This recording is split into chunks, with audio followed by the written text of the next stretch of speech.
नमस्कार, hornbill TV देख रहे हैं आप। मैं हूं आपके साथ विशाल गर्ग। खबरों की शुरुआत करेंगे इस वक्त की बड़ी खबर से। प्रदेश में इस साल नहीं होंगे छात्र संघ चुनाव। हाईकोर्ट ने खारिज की जनहित याचिका। सरकार ने 23 अप्रैल को किया था शासनादेश जारी। 30 सितंबर तक छात्र संघ चुनाव कराने की कही थी बात। चुनाव कराने की समय सीमा निकल चुकी है। सरकार का ये दावा भी है अब चुनाव नहीं संभव हो सकते हैं। तो ये बड़ी खबर आपको बता रहे हैं, जहां पर कॉलेज के प्रवेश के 8 हफ्ते के अंदर चुनाव संपन्न होने का प्रावधान है। कोर्ट के फैसले से छात्र संगठनों में जबरदस्त आक्रोश भी है। एनएसयूआई के पूर्व प्रदेश अध्यक्ष मोहन भंडारी ने इसका विरोध भी जताया है। तो सरकार का यह दावा भी है कि चुनाव कराने की समय सीमा जो है वो निकल चुकी है और इस कारण अब चुनाव कराना संभव नहीं है। तो बड़ी खबर आपको बता रहे हैं, जहां पर हाईकोर्ट ने भी याचिका को खारिज कर दिया है। कॉलेज में प्रवेश के 8 हफ्ते के अंदर ये चुनाव होते हैं, लेकिन वो इस बार नहीं हो पाए हैं।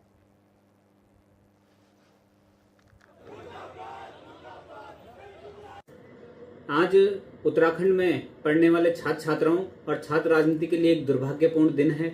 आज नैनीताल हाईकोर्ट में जो शासन चुनाव को लेकर सुनवाई की जानी थी, उसमें सरकार ने ये पक्ष रखा है कि वो शासन चुनाव कराने में सक्षम नहीं है, जिसके कारण नैनीताल हाईकोर्ट ने जो याचिका थी शासन चुनाव को लेकर उसे निरस्त कर दिया है। तो साथियों, आप जानते हैं कि छात्र राजनीति का महाविद्यालय में कितना महत्वपूर्ण योगदान रहा है। इससे पहले भी कई छात्र संघ से निकले हुए हमारे पदाधिकारियों ने, चाहे प्रदेश लेवल पर हो, देश भर में कई नेतृत्व दिए हैं, चाहे वो प्रशासनिक सेवाएं हैं, चाहे राजनीति में हो। लगातार छात्र राजनीति से कई बड़े लीडर उभर कर आए हैं, लेकिन आज शासन चुनाव न कराना एक दुर्भाग्यपूर्ण विषय है। और संवाददाता हिमांशु गौड़ हमारे साथ फोन लाइन पर जुड़ गए हैं। हिमांशु, क्या कुछ जानकारी मिल रही है? किस तरह का आक्रोश अभी भी देखा जा रहा है स्टूडेंट्स में? जी बिल्कुल विशाल, क्योंकि छात्र संघ चुनाव इस वर्ष कैंसिल कर दिए गए हैं और जिसका हवाला देते हुए राज्य सरकार का कहना है कि हमने 23 अप्रैल 2024 को एक अध्यादेश पारित किया था और इस शासनादेश में ये कहा गया था कि 30 सितंबर तक कॉलेजों को जो है छात्र संघ चुनाव करवाने होंगे, लेकिन अब समय सीमा निकल चुकी है और छात्र संघ चुनाव कराना ऐसे में संभव नहीं है, जिसको लेकर समस्त छात्र संगठन, चाहे एनएसयूआई हो, आर्यन हो या एबीवी हो, तमाम छात्र संगठन जो हैं उनमें जबरदस्त माहौल, आक्रोश इस समय है और लगातार सरकार से छात्र संघ चुनाव बहाल कराने की मांग यहाँ पर की जा रही है। छात्रों का कहना है कि हमने छात्र संघ चुनाव की पूरी तैयारी कर दी थी, पोस्टर, बैनर, तमाम जो प्रिंट हैं वो करवा दिए थे और अब सरकार छात्र संघ चुनाव न कराकर छात्र संघ की हत्या करना चाह रही है। सरकार शुरुआत के ही दिनों से छात्र संघ को कमजोर करने के लिए हर संभव प्रयास कर रही है और वो उसी का खामियाजा आज ये है कि सरकार ने इस वर्ष छात्र संघ चुनाव को जो है कैंसिल कर दिया है। ऐसे में सरकार ने अपना क्या कुछ पक्ष रखा है? क्योंकि ये भी बताया जा रहा है कि 8 हफ्तों के अंदर ये चुनाव होना था, लेकिन वो नहीं हो पाया और अब सरकार का ये भी दावा है कि अब चुनाव नहीं करा पाएंगे। क्या इस तरह की बातें भी लगातार सामने आ रही हैं? जी बिल्कुल विशाल, सरकार ने 23 अप्रैल 2024 को एक अध्यादेश, माफ कीजिए, शासनादेश पारित किया था और इस शासनादेश के तहत जो विश्वविद्यालय है उनसे संबंधित जो महाविद्यालय है उनमें 30 सितंबर तक जो है किसी भी स्थिति में छात्र संघ चुनाव संपन्न होने थे, लेकिन ऐसे में अब लगभग 1 महीने से अधिक 1 महीने का समय होने जा रहा है।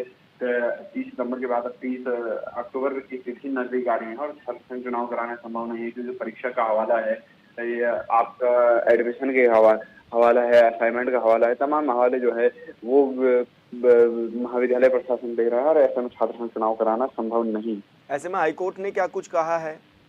जी, हाईकोर्ट ने बिल्कुल जनहित जो याचिका थी उसको खारिज कर दिया है। छात्र संगठनों ने जो जनहित याचिका लगाई थी कि सरकार को छात्र संघ चुनाव बहाल कराने थे, लेकिन सरकार ने जो अपना पक्ष रखा था कि महाविद्यालय ने सरकार के शासनादेश का पालन नहीं किया और जिसके चलते अब छात्र संघ चुनाव कराना सरकार के लिए संभव नहीं है और ऐसे में बिल्कुल हिमांशु, बहुत बहुत शुक्रिया आपका तमाम जानकारी साझा करने के लिए।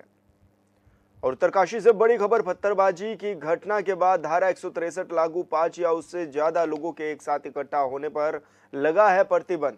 उत्तरकाशी में अब सामान्य है स्थिति, कानून और शांति व्यवस्था बनाए रखने के लिए भी लागू की गई है धारा और ऐसे में प्रशासन की लोगों से नियमों का पालन करने की भी अपील है।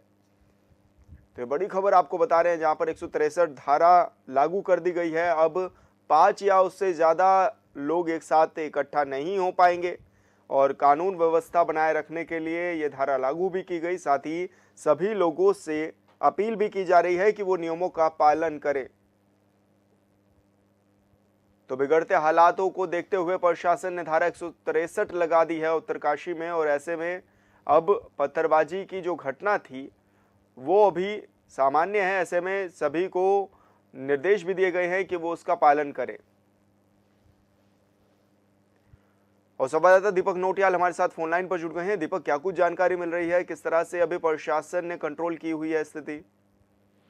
जी विशाल, बिल्कुल आपको बता दूं कि कल जो हिंदू संगठनों का जो एक प्रदर्शन था, उसको जो अचानक जो है उसमें जो है पत्थरबाजी और जो पुलिस द्वारा जो है लाठियां बांधी गई थी, जिसके कारण से जो है हालत जो है बहुत ज्यादा खराब हो गई थी। तो जिसमें जो है 27 लोगों को चोट लगी है, जिनमें 7 पुलिस वाले भी शामिल है। फिलहाल प्रशासन द्वारा जो है यहाँ पे जो है धारा 163 BNS लागू कर दी गई है कि, और साथ ही साथ में आज शुक्रवार है, और जिसके कारण से हिंदू संगठनों का कहना है कि अगर यहाँ पे आज नमाज होती है तो हालात और बिगड़ सकते हैं, जिसके कारण से जो यहाँ पे जो उत्तरकाशी प्रशासन ने द्वारा जो है पुलिस की बहुत भारी यहाँ पे जो है संख्या बढ़ा रखी है। और आज गंगोत्री, गंगा वैली और यमुना वैली दोनों जगह के जो बाजार हैं पूर्ण रूप से बंद है यहाँ पे। तो आखिर ये पत्थरबाजी की नौबत क्या आन पड़ी, मतलब ऐसा क्यों हुआ, क्या वजह थी इसके पीछे की, कुछ बताया जा रहा है? जी बिल्कुल, जब यहाँ पे जो जुलूस जब यहाँ से निकला था, वो पुलिस ने जो है पटौड़ी रोड पे बैरिकेटिंग करके जो है उनको वहाँ पे रोक दिया था। तो दोनों पक्षों में बात चली थी, पुलिस और हिंदू संगठनों के बीच। इसी बीच अचानक से जो है वहाँ पे पत्थरबाजी शुरू हो गई, जिसके कारण से जो है जो दोनों पक्षों के जो है लोग जो है घायल हुए हैं। लेकिन फिलहाल उस समय जो है पुलिस ने जो है बामुश्किल जो है स्थिति को संभाला।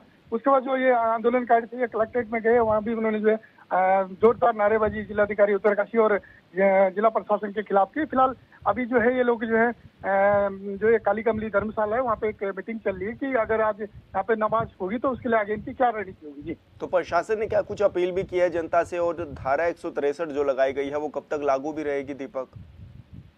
जी बिल्कुल, क्योंकि जो धारा 163 जो है अभी फिलहाल जो है जो ये स्थिति है, जब तक ये स्थिति बिल्कुल सामान्य नहीं हो जाती तब तक जो ये धारा 163 लागू रहेगी। लेकिन प्रशासन लगातार जो लोगों से अपील कर रहा है, उत्तरकाशी के SP भी और जो जिलाधिकारियों भी लगातार अपील कर रहे हैं कि अफवाहों पर ध्यान न दें, और जो पत्थरबाजी है उनकी पहचान की जा रही है। फिलहाल अभी तक जो है जो वहाँ के जो CCTV फुटेज है उनको जो है चेक किया जा रहा है। उसके बाद जो ये लोग हैं इनकी पहचान की जाएगी कि आखिर पत्थरबाजी किसने की थी। जी बिल्कुल दीपक, बहुत बहुत शुक्रिया आपका तमाम जानकारी साझा करने के लिए। देहरादून में कैबिनेट मंत्री प्रेमचंद अग्रवाल ने जनगणना को लेकर विभागीय अधिकारियों के साथ बैठक की, जिसमें उन्होंने कहा है कि 2021 में कोविड की वजह से जनगणना नहीं हो पाई थी, लेकिन आने वाले कुछ समय में केंद्र सरकार से जनगणना के आदेश मिल सकते हैं, लिहाजा हम सभी को तैयार रहना होगा।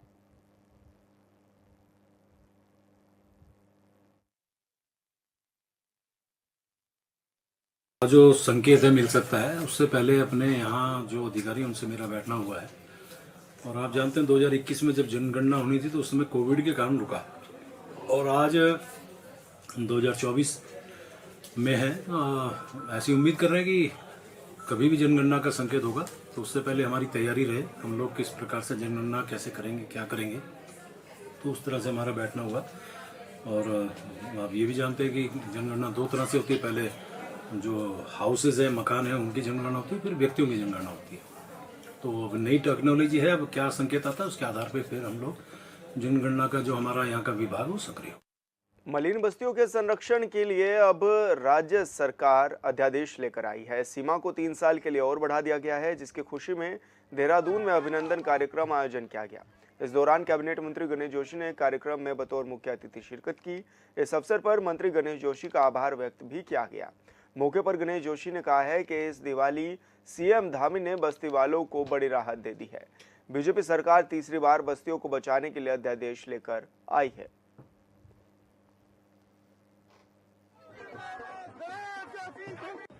आज कांग्रेस का सच्चाई भी लोगों के सामने आ गई है। भारतीय जनता पार्टी ने हमेशा तीसरी बार हम अध्यादेश ला रहे हैं। बस्तियों को अगर बचाने का काम किया है तो हमेशा भारतीय जनता पार्टी ने किया है, और धामी जी ने जो ये ऐतिहासिक फैसला लिया है, ये कांग्रेसियों के मुंह पर एक तमाचा है। और क्योंकि कांग्रेस हमेशा मरीन बस्ती की राजनीति करने की बात करती है, लेकिन मुझे कहते हुए गर्व होता है कि आज मरीन बस्ती का विश्वास भारतीय जनता पार्टी पर है। अभी आपने देखा कि लोकसभा के चुनाव में रिकॉर्ड तोड़ वोट में मिले। देहरादून के विकास खंड रायपुर के मालदेवता में जिला प्रशासन की ओर से बहुउद्देश्य शिविर का आयोजन किया गया है, जिसमें रायपुर विधायक उमेश शर्मा काऊ, जिलाधिकारी देहरादून समीन बंसल, एसएसपी अजय सिंह के साथ ही तमाम अधिकारी मौजूद रहे। इस शिविर में बड़ी संख्या में फरियादी अपनी फरियाद लेकर पहुंचे, जिनका मौके पर ही निस्तारण किया गया। वहीं शिविर में बिजली, पानी, पेंशन, सड़क से संबंधित समस्याएं भी प्राप्त हुई। डीएम ने कहा है कि जिला प्रशासन की कोशिश है कि जनता की समस्याओं का त्वरित निस्तारण हो। अभी तक मसूरी, ऋषिकेश जैसी जगहों पर इस तरह के शिविर लगाए गए हैं और आगे भी ये शिविर लगाए जाएंगे।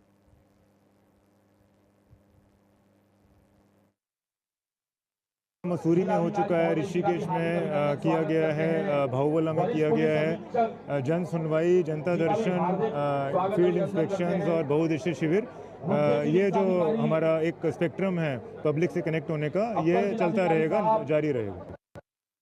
उत्तराखंड पर्यावरण संरक्षण और प्रदूषण नियंत्रण बोर्ड ने दून समेत 13 शहरों में AQI की 24 घंटे थर्ड पार्टी मॉनिटरिंग शुरू कर दी है। इस तरह दीपावली से पहले और बाद में कई स्थानों पर वायु प्रदूषण की स्थिति पर की जाएगी। उत्तराखंड प्रदूषण नियंत्रण बोर्ड के क्षेत्रीय अधिकारी अमित पोखरियाल ने बताया है कि देहरादून, ऋषिकेश और टिहरी में AQI की मॉनिटरिंग शुरू कर दी गई है। इसके अलावा राजधानी देहरादून के नेहरू कॉलोनी और घंटाघर में भी AQI की मॉनिटरिंग की जा रही है।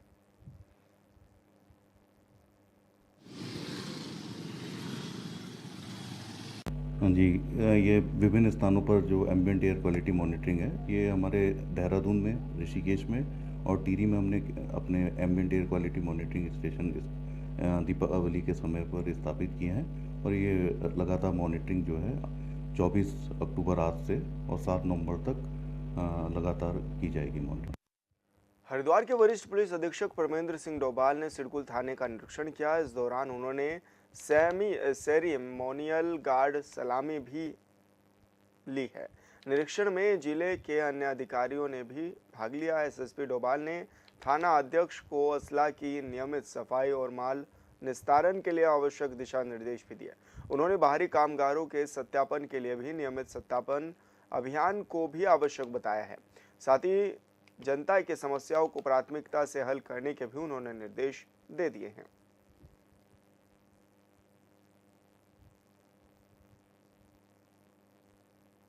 रखाव है, खासकर हमारे असलहों का रख रखाव या हमें जो भी हमारे चीज़ें यहाँ पर थाने के लिए ज़रूरी हैं, लॉजिस्टिक्स का हम लोग एक बार उसका मूल्यांकन कर रहे हैं और एक बार उनकी क्या स्थिति है उसका भी मूल्यांकन मेरे द्वारा किया जा रहा है। कुछ केसेस ऐसे हैं खासकर मालखाने में जो अभी पेंडिंग पड़े हुए हैं, उनके निस्तारण की प्रक्रिया को अभी मेरे द्वारा चेक किया जा रहा है। साथ में जो यहाँ पर अभियुक्त आते हैं उनके लिए चिक खुराक का जो अरेंजमेंट्स है वो किस तरीके का है, साथ में थाने की साफ़ सफाई की व्यवस्था किस तरीके से है, हमारे जो कर्मचारी यहाँ रहते हैं वो किन परिस्थितियों में रह रहे हैं, उनको भी मेरे द्वारा भी देखा जा रहा है। हरिद्वार के दादूपुर क्षेत्र में नकली शराब के अवैध कारोबार का पर्दाफाश करते हुए पुलिस ने बड़ी सफलता हासिल की है। रानीपुर कोतवाली पुलिस ने छापेमारी के दौरान 80 लीटर कच्ची शराब और 400 लीटर अल्कोहलिक केमिकल जब्त किया है, जिसे नकली शराब तैयार करने के लिए इस्तेमाल किया जा रहा था। इस कार्रवाई में एक आरोपी को पुलिस ने गिरफ्तार किया है, जबकि अन्य आरोपी फरार होने में सफल रहे, जिनकी तलाश लगातार जारी है।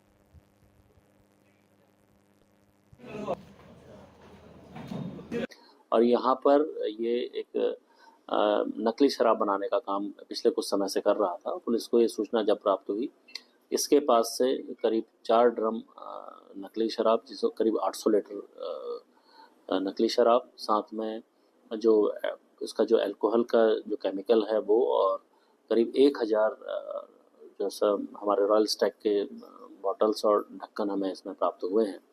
उनको पुलिस ने कब्जे में लिया है और ये व्यक्ति अभी पुलिस ने इसको हिरासत में लिया है। इसमें अन्य जो लोग हैं जो इस पूरी नेक्सस में जुड़े हैं उसके खिलाफ हम लोग कार्रवाई कर रहे हैं।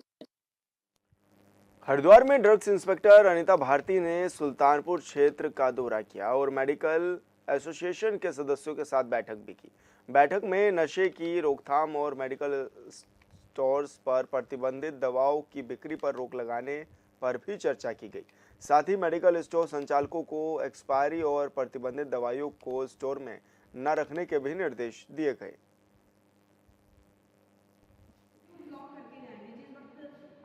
जो है सुल्तानपुर द्वारा यहाँ पर मीटिंग कराई गई है। मैंने इन्हें सजेस्ट किया था कि आप लोग मीटिंग करेंगे। हालांकि ये लोग हर 6 महीने में मीटिंग अपनी तरफ से यहाँ पे करते हैं, क्योंकि जो है इस वक्त दिवाली का टाइम है और काफ़ी दवाइयों का मिसयूज होने का चांसेस रहता है। और मेरे द्वारा इन्हें इंस्ट्रक्शन दिए गए हैं कि जो है किसी भी मेडिकल स्टोर द्वारा किसी भी तरीके से जो है नारकोटिक दवाइयों का जो है मिसयूज नहीं किया जाएगा। और उसके साथ साथ दवाइयों के साथ साथ जो है पूरी मेडिकल स्टोर में क्लीननेस का पूरा ध्यान रखा जाएगा, क्योंकि दवाइयों की जो गुणवत्ता होती है उनकी स्टोरेज पर डिपेंड करती है। जैसा कि मैं कई बार देखती हूँ दुकानों पे इतना फ्रिज गंदा रहता है, दुकानें दवाइयाँ नीचे ज़मीन में रखी हुई है, जो एक्ट के अनुरूप है, जो है अनुरूप नहीं है।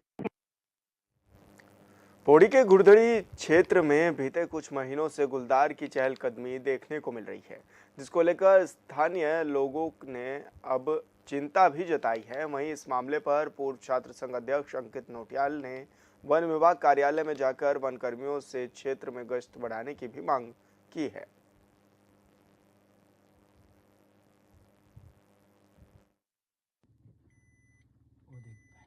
वन विभाग को इस मुद्दे पर संज्ञान लेना चाहिए, गश्त लगनी चाहिए यहाँ पर, ताकि इस तरीके की घटनाएं यहाँ पर ना हो और आम जनमानस को यहाँ पर किसी भी प्रकार की जान मान की हानि ना हो और सभी लोग सुरक्षित रहें, चाहे वो जंगली जानवर हैं या फिर यहाँ का स्थानीय आदमी है या फिर रोड पर चल रहा कोई आम आदमी है। जी बिल्कुल डर का माहौल है। कई लोगों ने सामने इस बात को देखा है, कई लोग सुबह मॉर्निंग वॉक पर जाते हैं, उन्होंने सुबह के टाइम भी इस गुलदार को देखा है और रात के टाइम पे भी देखने को ये आए दिन यहाँ पर। उत्तराखंड सरकार ने प्रदेश की मलिन बस्तियों को बचाने के लिए अध्यादेश को मंजूरी दे दी है, जिसे लेकर सियासत चरम पर है। विपक्ष का कहना है कि बस्ती में रहने वाले लोगों को बीजेपी वोट बैंक की तरह इस्तेमाल कर रही है। जब भी चुनाव आता है तो सरकार अध्यादेश लेकर आ जाती है, लेकिन नियमितीकरण पुनर्वास पर विचार नहीं करती है। इस रिपोर्ट में देखिए।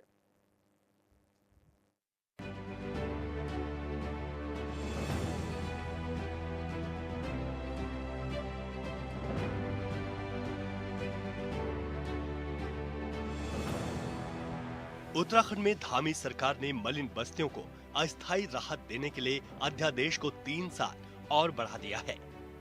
12 साल से मलिन बस्तियों को लेकर अब तक सरकारें कोई फैसला नहीं ले पाई हैं। सरकार में रहते सियासी दल इन्हें वोट बैंक मानकर राहत देते हैं, तो विपक्ष मालिकाना हक देने को लेकर आवाज उठाता है। इस बार धामी सरकार के अध्यादेश को कांग्रेस उसे चुनावी शिगुफा बता रही है। देखिए, आज 23 अक्टूबर है और 23 अक्टूबर 2024 को भारतीय जनता पार्टी की सरकार द्वारा दूसरी बार लाया गया अध्यादेश समाप्त हो रहा है। मलिन बस्तियों के लिए 2018 में जब कांग्रेस पार्टी के बैनर तले उत्तराखंड मलिन बस्ती विकास परिषद ने मुख्यमंत्री आवास कूच किया था, सरकार ने मजबूर होकर के हाई कोर्ट का जो आदेश मलिन बस्तियों के खिलाफ आया था उसको डाइल्यूट करने के लिए एक अध्यादेश लाए थे और उस अध्यादेश के 3 साल के अंदर मलिन बस्तियों को नियमित करना था। मलिन बस्तियों को नियमित करने का सरकार का वादा था, मालिकाना हक देने का वादा था, लेकिन 3 साल बीत जाने के बाद भी जब नहीं हुआ तो 2022 से पहले सरकार को डर लगा कि विधानसभा के चुनाव में हार न जाए, तो 2021 में फिर मलिन बस्तियों के लिए अध्यादेश लाया गया दूसरी बार। अब वो 3 साल का पीरियड फिर बीत गया और 2024 आ गया। 2024 आने के बाद भी 6 साल बीत गए। सरकार ने मलिन बस्तियों को नियमित करने के लिए, मलिन बस्तियों के लोगों को मालिकाना हक देने के लिए कोई नियमावली नहीं बनाई, कोई कानून नहीं बनाया।